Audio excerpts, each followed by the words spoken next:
Kamali, taking you through some of the things people are talking about and some of the stuff they're sharing around the world.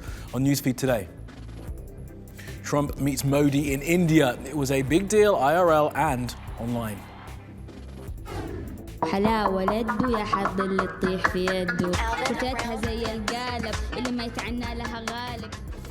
This rapper from Saudi Arabia faces being arrested for singing about Mecca.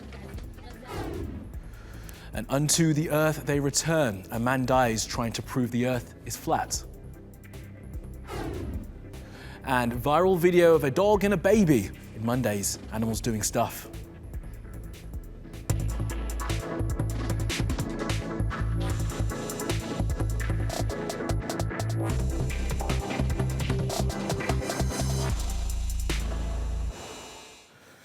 And it's top of our newsfeed, Namaste Trump. That was the hashtag. Now, when two of the world's best proponents of politicking on social media met, they, of course, tweeted about it quite a lot. Donald and Narendra seem to be firm friends, and this visit is beneficial to both in numerous ways. Here's Faisal. Donald Trump and Narendra Modi got together in the western Indian city of Ahmedabad. It is the US president's first visit to the country. Trump was given the red carpet treatment and trademark Modi hugs. After a visit to independence leader Mahatma Gandhi's ashram, the pair went to the Motera Cricket Stadium, said to be the world's biggest, and spoke to a crowd of more than 100,000 people. The First Lady and I have just traveled 8,000 miles around the globe to deliver a message to every citizen across this nation. America loves India. America respects India, and America will always be faithful and loyal friends to the Indian people. Namaste, Trump. Prime Minister Modi hailed the strength of the two countries' relationship. India-USA relations are no longer just another partnership. It is a far greater and closer relationship. Before Trump arrived, India built him a wall. Not the one he wanted on the US border with Mexico, but one that hit some of Ahmedabad's slums. The construction was slammed on social media. And Trump was called out for getting his facts wrong about the number of people who would be there to greet him. He said between 6 to 10 million. But opposition Congress party leader Shashi Tharoor responded. Someone better tell Donald Trump that the entire population of Ahmedabad doesn't add up to 6 million. He's in for a great disappointment unless he repeats his creative crowd counting and adds a few zeros. While the US expects to get $3 billion worth of defense deals on the visit, there's no suggestion of a wider trade agreement. American tariffs on certain Indian goods are still in place. Good relations with India are not just in the interest of the US, they matter to Trump personally. He has his name on more buildings here than anywhere in the world outside North America. But with the Indian economy experiencing a slowdown, most of the luxury apartments are vacant. For Modi, this trip comes at an important time. He faces street protests over a new citizenship law and international criticism of the lockdown in Kashmir. For Modi, Trump being in town is more than just an endorsement. It serves as a distraction.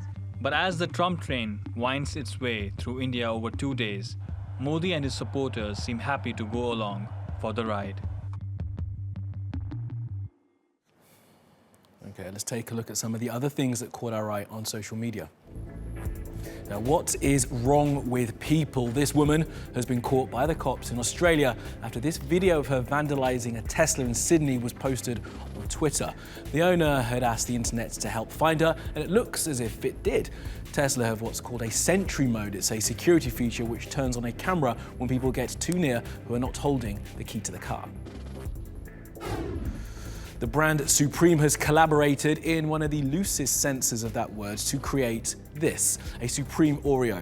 The pack of 3 cookies started off costing $8, and as Supreme have managed to corner the market on idiots who spend too much money on stuff with their brand on, they're now reselling in some places for $88,000. What madness.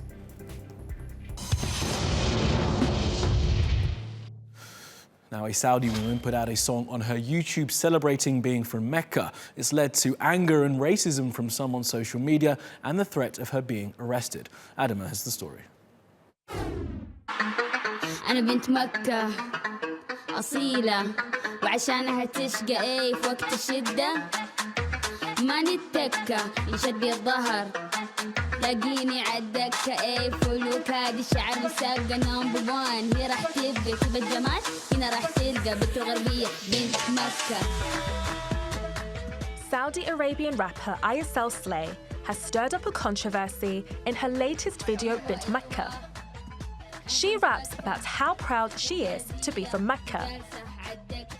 But the governor of Mecca has called for her arrest. He says the video is offensive to the customs and traditions of the city.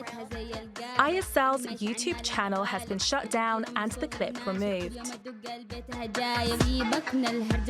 Some Saudis have also criticized her video under the hashtag You Are Not Mecca's Girls because of ISL's Eritrean roots. Others have called for the deportation of those they call foreign nationals to protect Arab culture from African and Asian communities. It's not a good look for the kingdom, which has been working on improving its image as more women-friendly by allowing women to drive and relaxing laws on gender segregation in public spaces. The criticism of ISL has reopened a debate on the prevalence of anti-black racism in Muslim communities and Arab-majority countries, where stereotypical portrayals of black Arabs persist online and on television.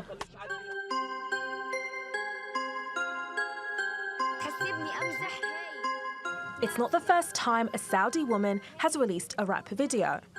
In 2018, Lisa A's song went viral for celebrating women being allowed to drive. But unlike ISL, this video wasn't censored. In the meantime, between time, you're in tune to the sounds of poetic pilgrimage. Black Muslim women rappers are nothing new.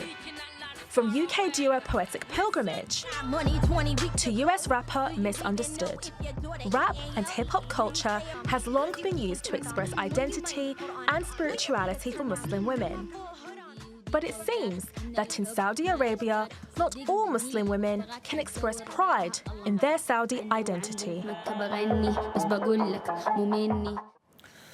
Now, the efforts of billionaire businessman Mike Bloomberg to become US president is not going as well as he would like. Despite him spending hundreds of millions of dollars, he is not as popular as Bernie Sanders and did badly in the recent debate. And now a hashtag #MyBloombergStory has been trending with people sharing their experience of him, and they're not being complimentary.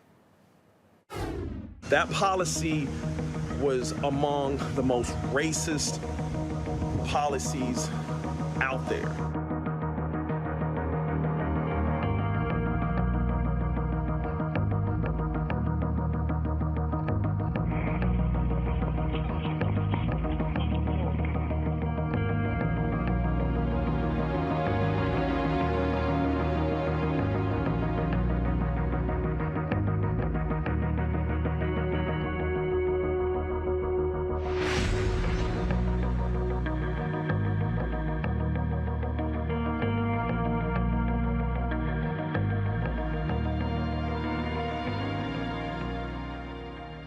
I'm a big supporter of the Muslim community. I supported Mosque. What are you talking about? We only went into Mosque when they asked us to come in.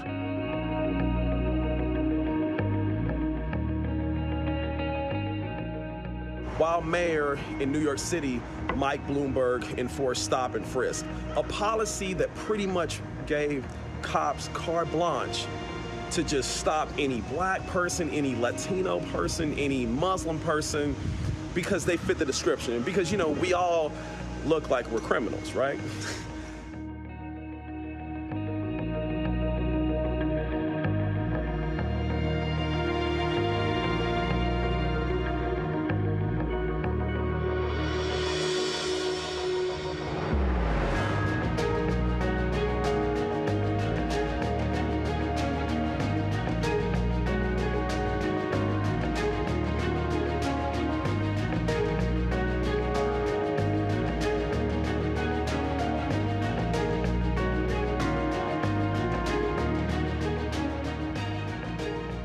would drive by looking at us from the squad cars, mounting the curb, getting out, demanding us to put our hands on the vehicle, hands on the wall, for 14, 15, 16 years old. And of course, we weren't even doing anything, but it was like an everyday thing. And they did that with impunity under his reign. Okay, we'll keep spinning around the world now for some other stories you need to know this Monday. The Prime Minister of Malaysia, Mahathir Mohamad, has announced his resignation. The online rumour mill is rife with speculation as to why. Now, some suggest he's become fed up with political manoeuvrings within his own party. Some say he is to quit to try and build a new coalition. The world now awaits to see what transpires next. China's brought in a complete ban on the trade and consumption of wild animals. The COVID-19 coronavirus, which originated in China, is speculated to have started at a wild animal market in the city of Wuhan. 2,500 people have died from the virus in China so far, and its spread is leading to deaths all over the world. Some Italian towns have been completely locked down as a precaution in the last 24 hours. Well, these are the last seconds on Earth of a man called Mad Mike Hughes, who lived his life believing the Earth was flat. He built a rocket to go to the edge of space to see for himself. It didn't work as he crash-landed within seconds. He'd failed in his effort to show the Earth was flat a number of times before. As you can see from that video on Twitter, his parachute malfunctions immediately, giving his rocket no chance. He was 64. And this is Lanzarote in the Canary Islands. A huge sandstorm struck over the weekend, part of the Kalima winds from the Sahara. The storm was so vast it obscured the islands from view by satellite for a time. People who live there have been warned to stay indoors, and flights have been cancelled.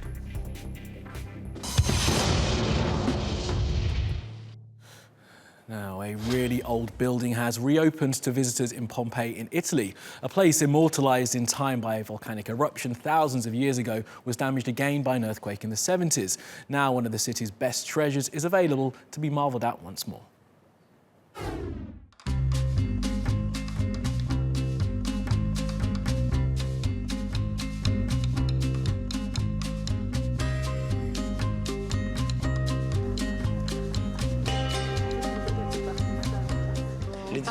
The safety work is constant in Pompeii, of course, because it is a city in ruins. It is a fragile city, and therefore the attention we pay to it must never waver.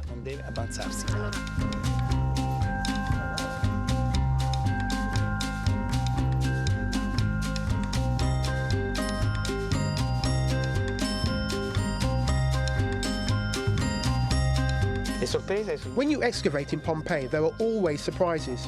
This year, we would never have imagined finding mosaics like those of Orion, and of course, with further excavation projects in areas that have never been explored before, the discoveries should be amazing.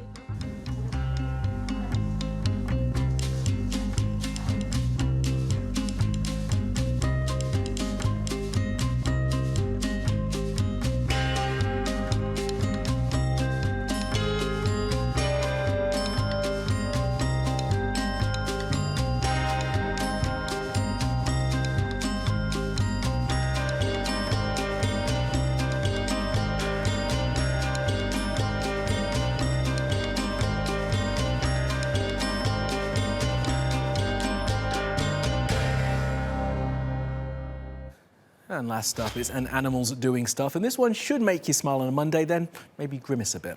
Now, this video has been watched millions of times on Facebook and Twitter. It's from a page dedicated to Millie and Rupert, the Huskies, and it shows the growing friendship and face-licking between the canines and their little human Parker. How cute. I mean, the face-licking's a little gross, but I guess it's cute. So if watching dogs lick babies' faces is your thing, follow Milput Husky on all your favourite social media. You're welcome.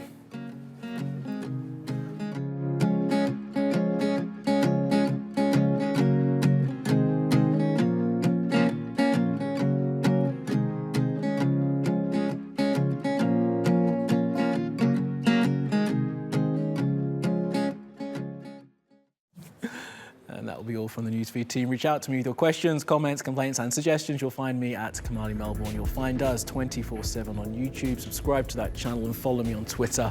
Follow, subscribe and add. See you again tomorrow.